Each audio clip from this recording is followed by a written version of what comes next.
14 अगस्त को पाकिस्तान ने अपना इंडिपेंडेंस डे यानी कि स्वतंत्रता दिवस मनाया और इस दिन पाकिस्तानी सेना के प्रवक्ता मेजर जनरल बाबर इफ्तिखार ने ये दिखा दिया कि रफाल के भारत आने पर उनमें किस कदर डर बैठ गया है।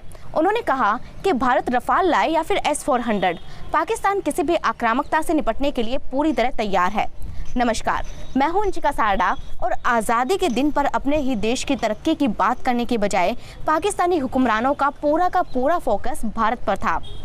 लेकिन अब आप ये सोच रहे होंगे कि आज़ादी तो 15 अगस्त को मिली थी, फिर पाकिस्तान क्यों 14 अगस्त को स्वतंत्रता दिवस मनाता है।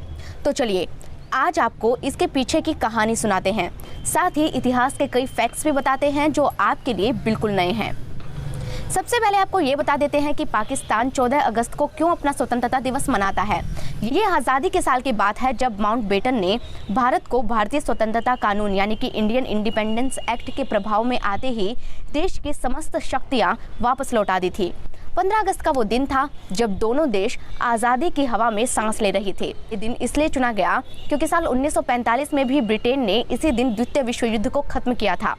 इसलिए लॉर्ड माउंटबेटन ने दोनों देशों को आज़ाद किया 15 अगस्त को। लेकिन 14 अगस्त को पाकिस्तान को सारी शक्तियां इसलिए लौटाई गई ताकि पाकिस्तान आज़ाद हो और पाकिस्तान के सभी आला अफसर नई दिल्ली आकर भारत के पहले स्वतंत्रता दिवस कार्यक्रम में शरीक हो सके। जब 14 अगस्त को आज़ादी का ऐलान किया गया तब रात के 12 बज चुके थे।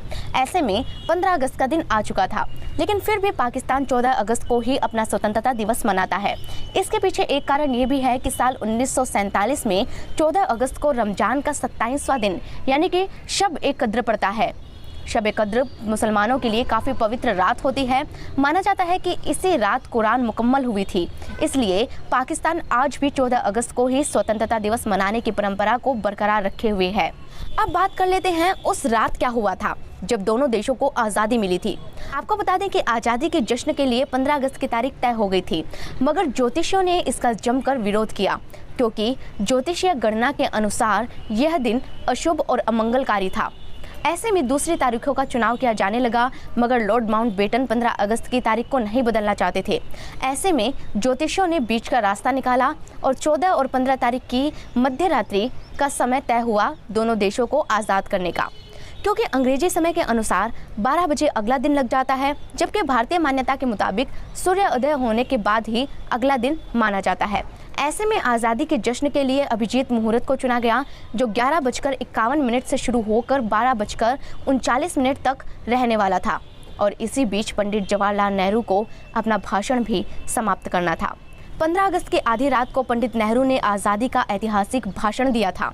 नेहरू ने यह भाषण वॉइसरॉय लॉज में दिया, जो कि मौजूदा राष्ट्रपति भवन भी है, और उस समय पंडित नेहरू देश के प्रधानमंत्री नहीं बने थे। 15 अगस्त को भारत और पाकिस्तान के बीच सीमा रेखा का निर्धारण भी नहीं हुआ था।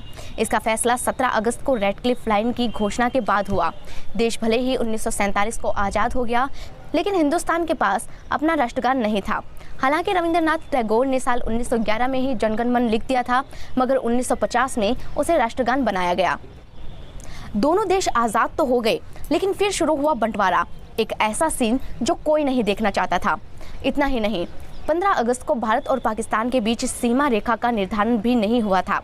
इसका फैसला 17 अगस्त को रेड क्लिफ लाइन की घोषणा से हुआ था और इस बंटवारे के कारण 10 लाख लोगों की जान चली गई और 1 करोड़ लोगों को अपना घर तक छोड़ना पड़ा।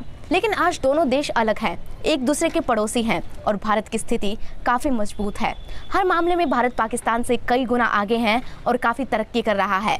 खैर, ये पूरी रिपोर्ट थी आज़ादी की उस रात की। आपको आज़ादी यानी कि स्वतंत्रता दिवस मुबारक हो। अगर ये रिपोर्ट आपको पसंद आई हो तो इसे शेयर करें और इसी तरह की दूसरी रिपोर्ट्स देखने के लिए हमारे फेसबुक पेज को लाइक कर लें और यूट्यूब चैनल को सब्सक्राइब कर लें। धन्यवाद।